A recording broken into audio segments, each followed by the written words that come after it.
नमस्कार, मैं हूं सुशांत सिन्हा और बात करते हैं वोट की चोट की, जो कि वोट पड़े ब्रिटेन में और यहां चोट महसूस कर रहा है भारतीय बाजार। आप स्क्रीन पर देख सकते हैं निफ्टी और सेंसेक्स दोनों करीब 3.5% के नीचे आ गए हैं और ये सब हो रहा है क्योंकि ब्रिटेन को यूरोपीय यूनियन में बने रहना है या नहीं रहना है, इसके जनमत संग्रह के नतीजे ब्रेक्जिट यानी बाहर आ जाने के खिलाफ के पक्ष में जाते दिख रहे हैं। और इस वक्त भारत सरकार इसे किस तरह से ले रही है, इस पर भारत के आर्थिक मामलों के सचिव शक्तिकांत दास बयान दे रहे हैं। इंडिया का वहां पे, और इसके लिए क्या आप लोग कुछ स्टेप्स या मेजर तैयार कर? देखिए, सारे चैलेंजेस में एक अपॉर्चुनिटी होते हैं। हर एक चैलेंज में एक अपॉर्चुनिटी होता है और ये भी कुछ लोगों का कहना है, कुछ एनालिस्ट्स का कहना है कि शायद जो ऑयल प्राइसेस है वो कम हो जाएंगे। तो ऑयल प्राइसेस जब कम होते हैं तो उससे मतलब हमारे इकोनॉमी को भी कई सुविधाएं मिलते हैं। लेकिन सिचुएशन में हमको प्रॉब्लम्स और अपॉर्चुनिटीज दोनों के साथ डील करना है and we will take a considered, government will take a considered view and India will withstand this situation. We are prepared to deal with all the eventualities. Thank you. Thank you. Thanks a lot.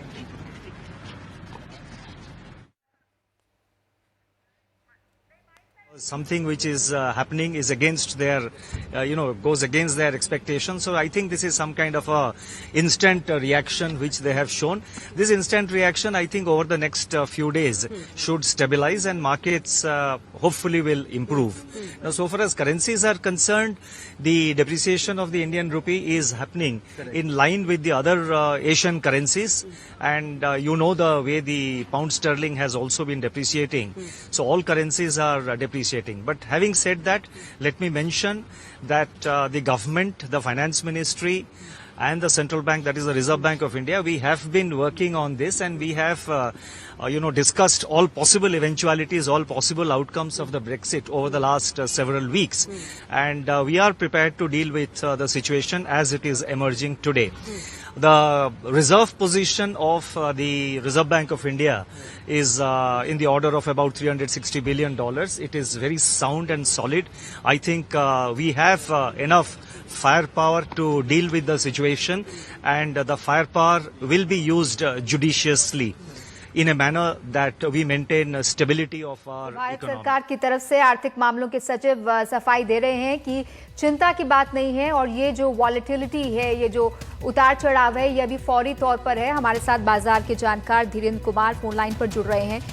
Dhirendra, अब जब ये धीरेन्द्र से हमारा संपर्क टूट गया, लेकिन ऋचा, तब तक हम दर्शकों के लिए ये बता दें कि त्वरित रिएक्शन तो इसे बता रहे थे सचिव साहब, लेकिन ये रिएक्शन जो है वो ऊपर नीचे हो रहा है और जो आंकड़े अभी हैं उसके मुताबिक जब हम ये बात कर रहे हैं 997 पॉइंट नीचे आ गया है सेंसेक्स और 313 पॉइंट निफ्टी नीचे आ गया है। इसके अलावा हम देख रहे हैं कि जापान का जो बाजार है उसमें करीब 6.89% की गिरावट है। हांगकांग के बाजार में करीब 4.6-7% की गिरावट है। ये गिरावट दुनिया भर के बाजार में देखने को मिल रही है, यानी असर तो हो रहा है। अब कौन सा देश कितना इससे निपटने के लिए तैयार है, ये अगले कुछ घंटों में साफ होगा। तो यहाँ पर भारत सरकार की तरफ से यही कहा जा रहा था कि आरबीआई इसके लिए तैयार है और हो सकता है कि ये हमारे लिए एक अपॉर्चुनिटी भी हो, ये हमारे लिए एक फायदा भी हो आने वाले समय में। लेकिन यहाँ पर हम एशियाई बाजारों की बात तो कर रहे हैं, लेकिन जहां तक ब्रिटेन की बात है, वहां पर बीते 31 सालों में सबसे ज्यादा गिरावट दर्ज हुई है पाउंड में, स्टर्लिंग पाउंड में, और इसका असर दुनिया भर के बाजारों में दिखेगा। जब अमेरिकी बाजार आज खुलेंगे तो जाहिर है वहां भी दिखेगा। लेकिन खास बात है कि भारत की बहुत सारी कंपनियां इससे प्रभावित होने जा रही हैं। आईटी क्षेत्र की कंपनियां इससे प्रभावित होने जा रही हैं। टाटा मोटर्स जैसी बड़ी कंपनियां प्रभावित होने जा रही हैं, जिन्होंने 10,000 करोड़ के करीब का निवेश वहां जैगुआर लैंड रोवर में किया हुआ है। हमारे साथ धीरेन्द्र जी जुड़ रहे हैं जो बाजार के जानकार हैं। धीरेन्द्र जी, अभी तक जब हम आपसे बात कर रहे हैं, पिछली बार बात कर रहे थे और अब बात कर रहे हैं में, सेंसेक्स थोड़ा और नीचे चला गया है, निफ्टी थोड़ी और नीचे चली गई है। क्या ये गिरावट हम और देखेंगे फाइनल नतीजे आने तक में, या आप इसमें कुछ बदलाव देखेंगे? ये गेस कर पाना बड़ा मुश्किल है, लेकिन ये जो कुछ भी होगा ये बहुत लास्टिंग नहीं होगा और ये दुनिया के इकोनॉमी पे ये इसका बड़ा असर होने वाला है। अगर ये ब्रेक्सिट होता है तो यूरोपियन यूनियन के बारे में सवाल उठाया जाएगा कि ये और भी देश इससे निकलना चाहेंगे, तो इसका कुछ लॉन्ग टर्म इम्प्लीकेशन हो सकता है। लेकिन भारतीय बाजार का जो जुड़ाव है यूरोपियन मार्केट से, वो मुझे नहीं लगता है कि बहुत लास्टिंग इम्पैक्ट होगा। करेंसी मार्केट में इसका थोड़ा ज्यादा असर होगा क्योंकि जरूर पाउंड स्टर्लिंग, और ये चूंकि ऐसी उम्मीद नहीं थी, तो पिछले कुछ दिनों का जो रुख था ये माना जा रहा था कि एक इवेंट हो रहा है लेकिन इसका असर खास होगा नहीं, इसको बना रहेगा, उसका ये असर दिखेगा। लेकिन ये गेस कर पाना कि भारतीय बाजार का जुड़ाव इससे काफी कम होगा, यूरोप के बाजारों पे उसका असर होगा, विदेशी निवेश पे इसका थोड़ा असर हो सकता है, और इसमें काफी सारे भारतीय कंपनियों के लिए, कुछ कंपनियों के लिए इसका काफी नेगेटिव असर भी हो सकता है। जी। लेकिन लॉन्ग टर्म भारतीय बाजार के लिए ये बहुत बड़ा नेगेटिव है, ऐसा मैं नहीं मानता। जी, अभी अब हम सुन रहे थे भारत सरकार के सचिव को, वो कह रहे थे कि हर चुनौती के साथ एक अवसर भी होता है, एक अपॉर्चुनिटी भी होती है, और उन्होंने कुछ संकेत दिए कि हो सकता है कि कच्चे तेल के दाम नीचे आ जाएं वैश्विक स्तर पर। क्या आप इसकी संभावना देखते हैं जिससे भारत को फायदा हो सकता है? नहीं, मुझे ये जो कुछ भी एनालिस्ट का एक्सपेक्टेशन है, मैं उस पर बहुत कम वेट अटैच करता हूँ, क्योंकि 2 दिन पहले तक जो कुछ भी उम्मीद की जा रही थी वैसा कुछ नहीं हुआ है। तो ये कह पाना कि तेल का दाम कम हो जाएगा क्योंकि ब्रिटेन यूरोपियन यूनियन से निकल रहा है, जिस वजह से किसी तरह का डिसेलरेशन होगा, ये तो समय ही बताएगा। लेकिन जो कुछ और उस पर शायद हमारा कोई कंट्रोल भी नहीं है।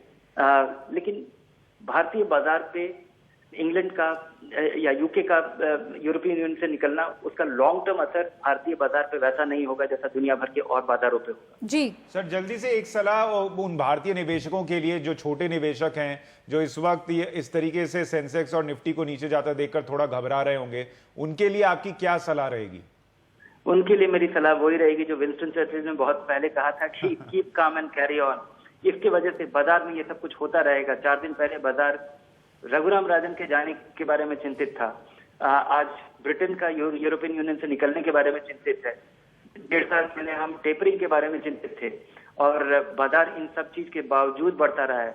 कारोबार चलता रहता है, कंपनियां मुनाफा करती हैं, कुछ कंपनियां बंद होती हैं, और इन चीजों का असर जरूर होगा इकोनॉमी पे, पर आम निवेशक जो कि अपना 5,000 10,000 रुपए बाजार में लगा रहा है, उसको यानी आप कह रहे हैं कि ब्रिटेन यूरोपीय यूनियन से भले निकल जाए, लेकिन जो निवेशक है वो अपना पैसा बाजार से न निकालें और जो इन्वेस्टमेंट किया है उस पर बने रहें। बहुत शुक्रिया हमसे बात करने के लिए धीरेन्द्र जी आपका। तो ऋचा, लगभग अभी तक तो जो एनालिस्ट कह रहे हैं उससे यही लग रहा है कि ये बहुत स्थायी गिरावट नहीं है, शुरुआती रिएक्शन है। और ये रिएक्शन सिर्फ भारत में नहीं है, बल्कि भारत में तो गिरावट सुशांत कम हुई है। जापान के इंडेक्स निकेई में तो 9% तक की गिरावट हमने देखी, साउथ कोरिया के कॉस्पी में काफी गिरावट देखी, और इस सब के पीछे है ब्रेक्जिट, जो कि अब एक संभावना प्रबल होती नजर आ रही है, यानी ब्रिटेन यूरोपियन यूनियन छोड़ देगा, इस बात की संभावना बढ़ती दिख रही है। और जहां तक बीबीसी, वहां की न्यूज एजेंसी की बात है, उन्होंने तो पूर्वानुमान दे दिया है कि 52% लोगों ने वोट किया है ब्रेक्जिट के पक्ष में, यानी ब्रिटेन के यूरोपियन यूनियन छोड़ने के पक्ष में, और 48% ने ब्रिटेन के रहने के पक्ष में।